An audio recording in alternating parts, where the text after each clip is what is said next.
I am your intrepid host, L.A. Marzulli, coming to you from an undisclosed location somewhere deep in the heart of the Santa Monica Mountains.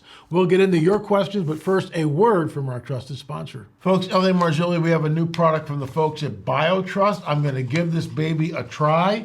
Look, I've got stubborn belly fat. A lot of you out there have the same problem. Support balanced glucose uptake and metabolism in healthy individuals. This is pretty cool. Support normal insulin activity in healthy individuals. I have not yet tried this. I'm getting on it. I will report back to you. We try all of the stuff that our sponsors give us.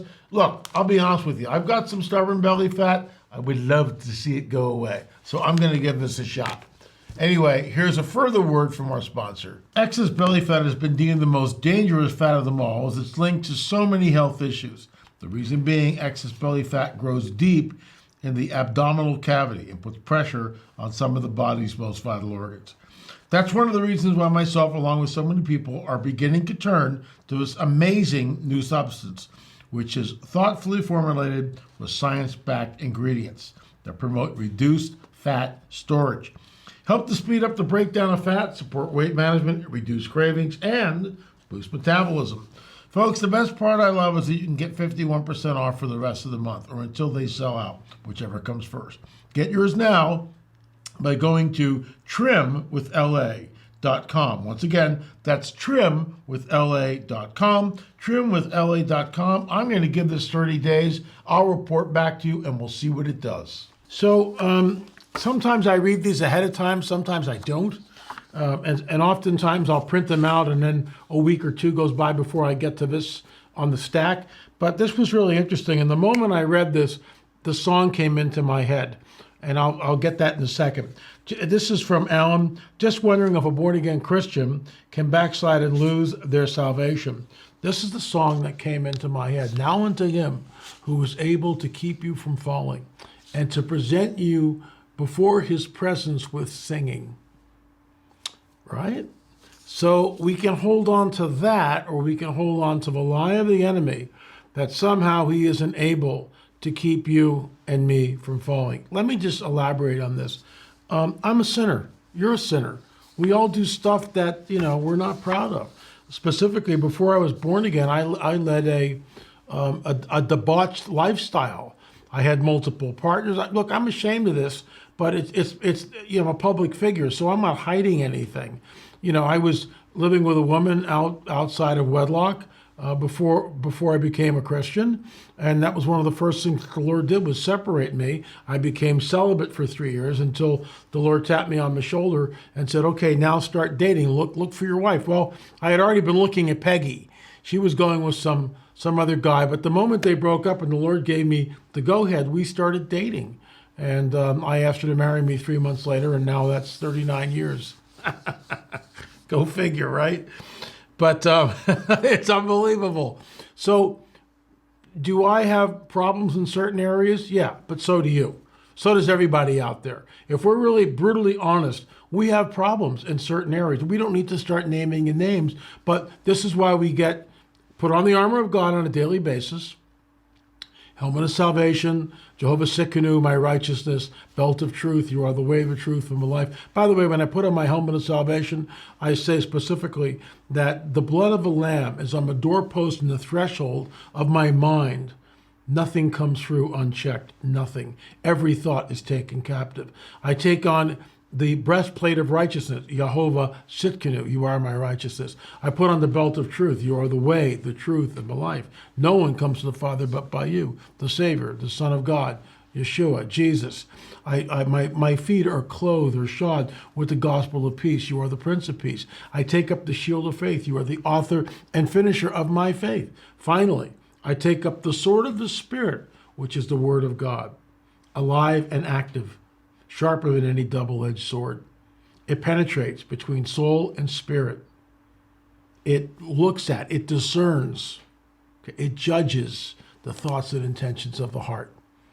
That's what I do, sometimes 2 or 3 times a day. So, in my opinion, Alan, You know, the enemy will sit there, and I'm spending a lot of time on this first question, but I think I need to because, you know, you're not the only guy who has that thought. And here's the deal: the enemy will take, you're a sinner. He can't forgive you of that sin. Oh, you fell into that trap again? Oh my gosh, God will never forgive you, right? Richard Shaw taught me that with a limitation, so it was great. Anyway, I digress again.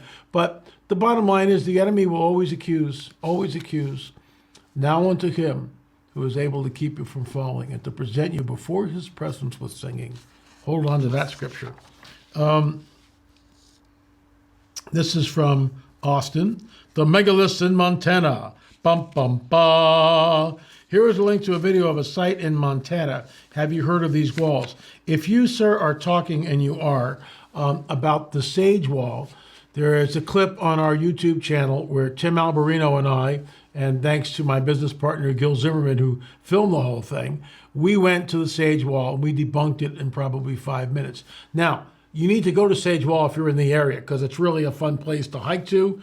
Take the family, show the kids, wow, look what a glacier can do, because it's what a glacier can do. It's not man-made at all in any way, shape, or form. But when you're back from it, maybe 30, 40, 50 yards, you go, oh my gosh, what are we looking at here? Because it's reminiscent of what we do see in Paracas, Peru, or in other places. Not Paracas, I'm sorry, in Cusco, Peru.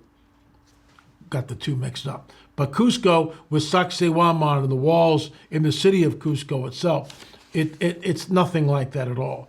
Cusco has polygonal shaped stones perfectly set in place without mortar. These are fissures in the rock, and Tim Alberino and I debunked that in less than 5 minutes.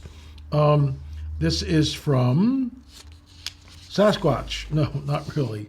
Where is he? Mary. This is from Mary. Dear sir, since it was God our Father that killed off the Nephilim with the flood, and their souls became the demons, how do we kill the Sasquatch when they make their move? Well, you know, I get that, and when I get emails like this, they're disturbing on multi levels, and it presupposes that all Sasquatch are evil. We don't know that. I'm assuming that it is, but we've interviewed people that have interactions with these entities, and there seems to be a mix. I don't know. When was the last time we sat down with a Sasquatch and did an in-depth interview? I would say this.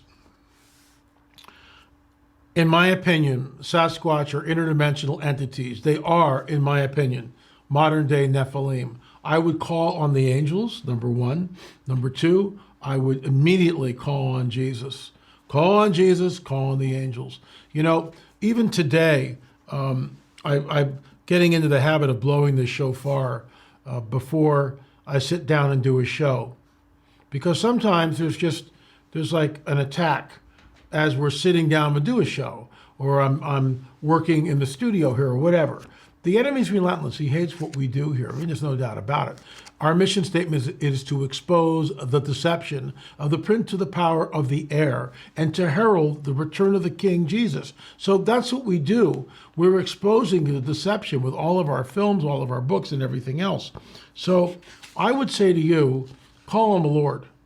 Call on the Lord. Call out the Lord's name, the name above all other names. This is from Gayla. Hi, Ole. We have recently started watching your shows. I have for years had many of the same thoughts and ideas, but haven't spoken of them because of the reaction and weird looks I receive from people I told about them. They thought I was nuts. Join the club. I saw a UFO. Maybe, are you off your meds again? I mean, that's the kind of nonsense that we've heard. I'm reading in Philippians about how Christ took on the form of a man, and because of that, God is bestowing on him the name above all names. Now, that's a great segue, because I just talked about when encountering Bigfoot, calling him a name above all names. What a coinkydink. While I was pondering that, I thought about how Satan tries to mimic everything that God does, and thought occurred to me, since the fallen angels can procreate with human women, do you think it is possible that Satan himself would procreate and that offspring might be the Antichrist? It sure would fit a lot of descriptions of who and what he is. Thanks for your time and keep up the good work, from Gayla. In my opinion, and I've talked about this publicly, yes, it is the son of perdition. In my opinion, it is the seed of the dragon himself that impregnates a woman, and she carries that. It's essentially Rosemary's Baby is what we're looking at. And notice that movie is like decades. That movie's got to be 50 years old if it's a day. I think it's older than that. I think it came out when I was like maybe 16. So I'm going on 73. So just do the math, right? That thing is like, 55, 58 years, whatever. Very old film, very strange film. I remember seeing it and being very disturbed by it. But I didn't know any better then. I was unsaved, and I was, under the impression that, well, I'll just go see this movie. It's just a stupid movie, blah, blah, blah. Some of these films, and I talked about this earlier, they are demonically crafted. Whether or not the people who are doing the crafting know who it is they serve. Some of them do, some of them don't. Some of them are just, dare I say, useful idiots. They get an idea and they run with it. Some of these films are, in my opinion, and you've heard me talk about this before, they are definitely satanically anointed. There's no doubt about it. Rosemary's Baby was such a film. And in that film, Rosemary is impregnated by the dragon himself. That's what I believe, except this is no film that we're looking at. This is no, Hollywood blockbuster. Look, folks, we live in a supernatural world, and the problem with a lot of the churches, we've got this very truncated view of what the supernatural world is. And so we don't believe that angels can interface with us or that these things are possible. In fact, you will get people who will rail against me, say, oh, angels can't procreate because it says so in the Bible. Where does it say that? It doesn't say that. It says we will be like the angels, not given in marriage. But it doesn't say anything about their ability or lack thereof to procreate. And we know from Genesis 3:15 that it's a mingling of the seed. The seed of a dragon will be at enmity at war with the seed of the offspring of the woman. The one coming from the woman, the proto-evangelium, will crush the dragon's head. We know that. That's the gateway to the rest of the biblical prophetic narrative, in my humble opinion. And then, of course, 3 chapters later, the whole seed war thing erupts into Genesis 6. And it's funny, you go on the net and you get these academics who are trying to insist that it's really this, it's not what it says it is, or it's not meaning what it says. The sons of God are the godly line of Seth. If I hear this one more time, I'm going to scream. If you go there and you hold on to that, then the rest of the biblical narrative makes no sense at all. When Jesus points back to Genesis 6, he's pointing back to the mingling of the seed. In Daniel chapter 2, verse 43, the angel saying to Daniel, seal up the words of this book, Daniel, until the time of the end. But guess what? Their seed will mingle with the seed of men, but they will not cleave to them. We talked about that in number 4 of our abduction films. And you, look, shameless plug, if you've not seen those, you need to go to streaming.lamarzulli.net, streaming.lamarzulli.net. John Adams is going to put that up. You can see it right there. We'll also include the link right below. You can binge watch. There's 27 films. There'll actually be 9 films in the UFO series when we're done. So much information, 13 books. Don't forget Karen Wilkinson's book, which is becoming, in my opinion, a bestseller. And we're trying to get that out and get the word out. Stolen Seed, Evil Harvest. And then Vicki Joy Anderson's book on sleep paralysis. Folks, we are one of the few Christian ministries who does a deep dive into everything supernatural. We are exposing the deception of the prince of the power of the air and heralding the return of the King, Jesus. I think he's coming back soon, but I digress. This is from Lisa. I just had a huge revelation when I was watching the LA Marzulli conference on Walk on Word of Faith Church YouTube channel. I had to email you. Towards the end of this video, one of the slides shows the narrative. Monkey evolves to modern man. After all you had mentioned, this notion popped into my head. What if this is true from the evil one's perspective, from monkey to modern man? Because modern man is the evil one's hybrid creation. Is he not creating hybrids? Well, let me just stop you right there. The bottom line is no. We are created in the image and likeness of God. Adam and Eve did not look like Cro-Magnon or anything else, okay, in my opinion. And then they fell, and that's where all the mischief begins. So, and Lisa says this, P.S., I don't know if I could ever convey how much you have helped me with your works. I don't recall most of my childhood, but remember enough to know that evil exists in ways most can't comprehend, mostly the supernatural. It's just great when we hear things like this from people And we just give glory to the King because it's the Lord's anointing which allows all this to happen. 43 years ago, when I came across the line and gave my heart to Jesus, I had no idea I had no idea what was in store for me. None. I was a musician, a professional musician. I was in and out of studios. I had a rock band with Bob and Norman. It was one of the best bands I've ever had. It was a three-piece. We played to standing ovations all around the clubs in Los Angeles. We had producers. We had all sorts of stuff, which leads me to another segue.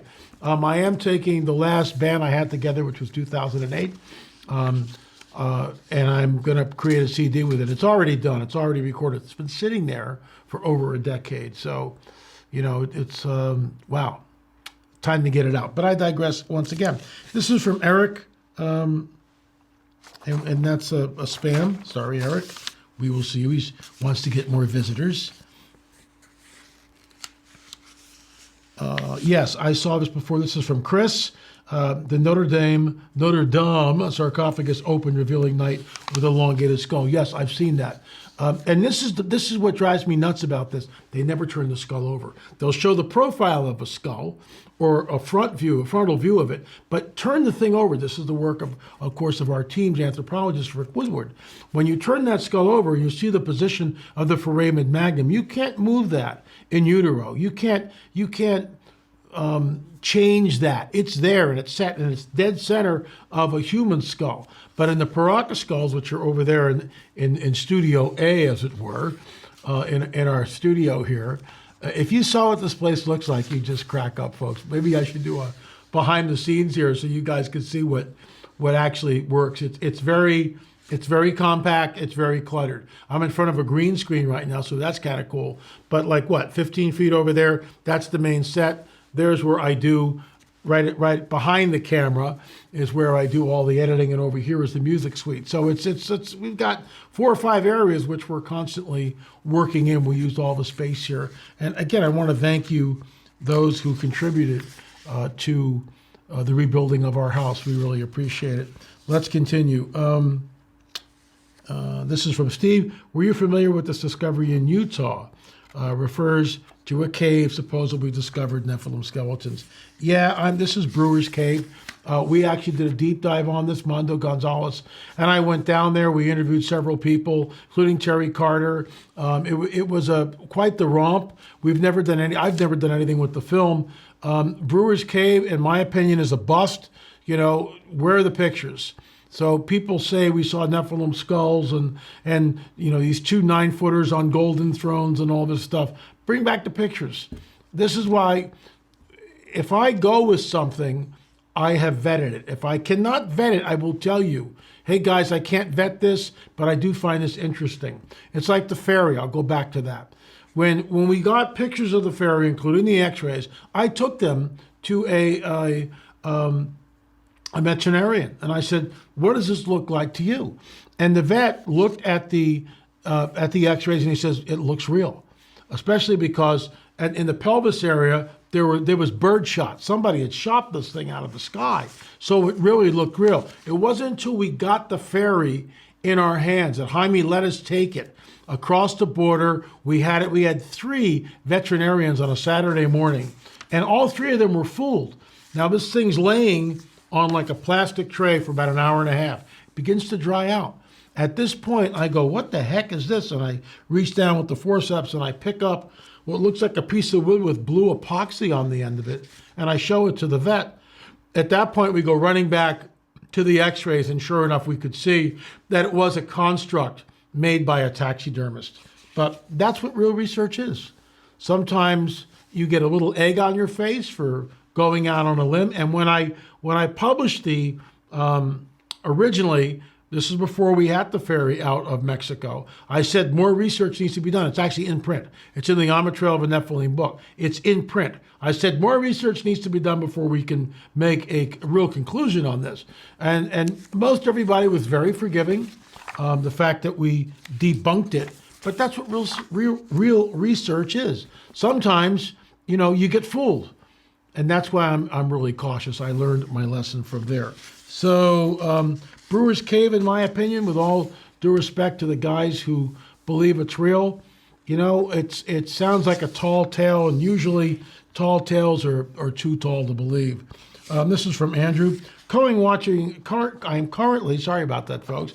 I'm currently watching your episode, Unbelievable Connection, where through Google Maps there is a straight line connection between America's Stonehenge and the traditional site of Stonehenge, England.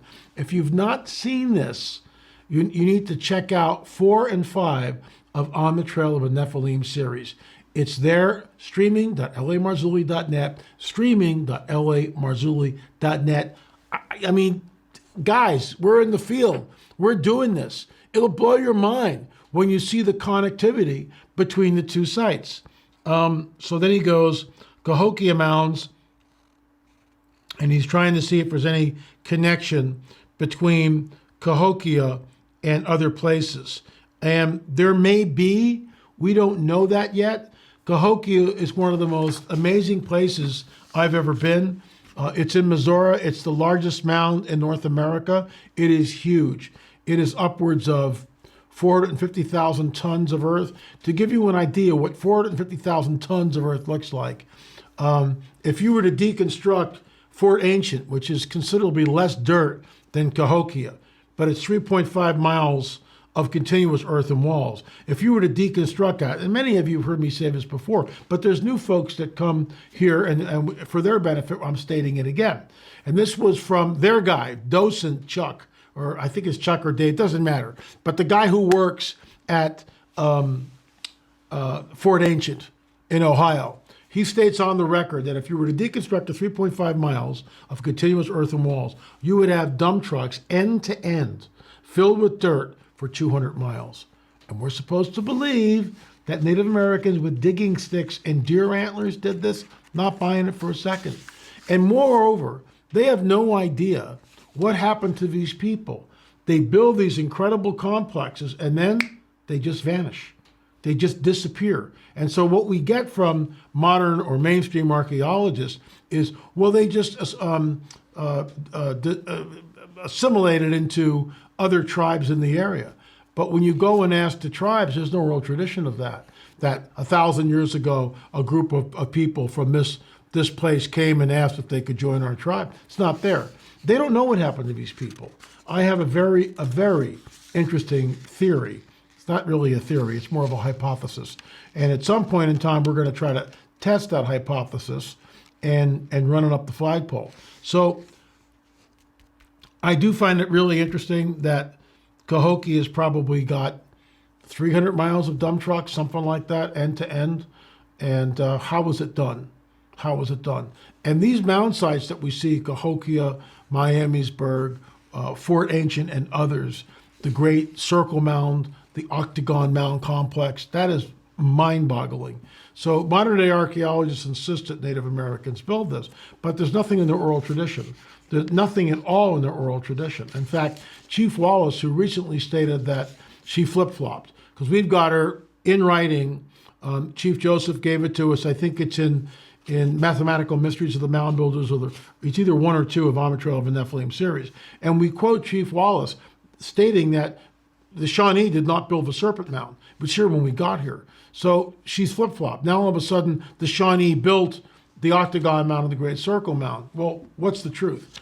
I don't believe that Native Americans had the advanced geometry necessary to create these two artifacts. And that might sound like a racist statement, but it's not, because we're looking at complex geometry. You go back into other places over in Europe during the same time, and I believe that the Octagon Mound and the Circle Mound is not recent. I believe it dates way back, maybe 3,000 years ago. The bottom line is, if they didn't do it, then they didn't do it. If they didn't have the skills, and where is a deer hide showing advanced geometry? And it's a complex octagon. We actually filmed on this, and you'll be seeing this probably next year. We have not entered into post-production with the film, but it's all pretty much in the can. Here's one interesting video I found. We wanted to pass it along. It gives me a YouTube deal. I'm going to put this over here. The Nephilim giants are still alive. That more than likely refers to our work with the Kandahar giant. LA, my eyes have been open following you. I've had a theory that the genetic tests, for those foolish enough to submit them, go to the Nephilim to ascertain who to abduct next. Your thoughts? And that's from Doug. Very interesting. Very interesting. Here's the deal. In my opinion, that is a possibility. But I also believe that fallen angels can look at you. They can scan you, and they know what your DNA looks like. That's conjecture on my part, and I'm certainly willing to admit it. But we're dealing with supernatural beings, and we don't know what their attributes are. We know that both the fallen and the good guys can manipulate space, time, matter, and energy. So can they look at a human being, male or female, and look at the genetic disposition in that person? Possibly. I mean, I wouldn't, throw it off the table. I wouldn't discount that in any way. And so they don't need to do testing. They can just look at a person and go, that's what we want. This is from Brooke. I recently saw a segment you did regarding the network the fallen angels had before the flood. I have followed what Matthias DeStefano is doing, and he seems to reestablish this network. Are you familiar with this? No, I'm not. I'll have to check it. Do you think it's the same thing? And it's just going open. Will this open up portals? That's what they want. They definitely want to open up the gateways, open up the portals. In my opinion, I don't think there's any doubt on that at all. And I'm going to stop here, and we'll just pick this up next week. Folks, thank you so much for tuning in. If you haven't subscribed, please consider doing so. We've also got Out of Place Artifacts, which is available on our website, along with the other all 8 films of the On Betrayal of a Nephilim series. Don't forget Further Evidence, Close Encounters. This is a must read. And tomorrow, Friday, I will be reading the Lawrence Gray Encounter with Mothman. I think you will find that interesting. Also, if you're interested in doing a deep dive into the abduction phenomena, we've got Karen Wilkinson's book available, Stolen Seed, Evil Harvest. It is a mind-boggling book. And also Vicki Joy Anderson's They Only Come Out at Night, dealing with the sleep paralysis phenomena. So we've got quite a lot of material here to go through. And unfortunately, you've got to pay for some of it because we've got to keep the lights on, and people are entitled to be paid for their work. I say that with a smile on my face. Thanks for watching. If you've got a question, don't forget to send it to questions@lamarzulli.net. Questions@lamarzulli.net. I promise you we will get to yours at some point. Thanks for watching.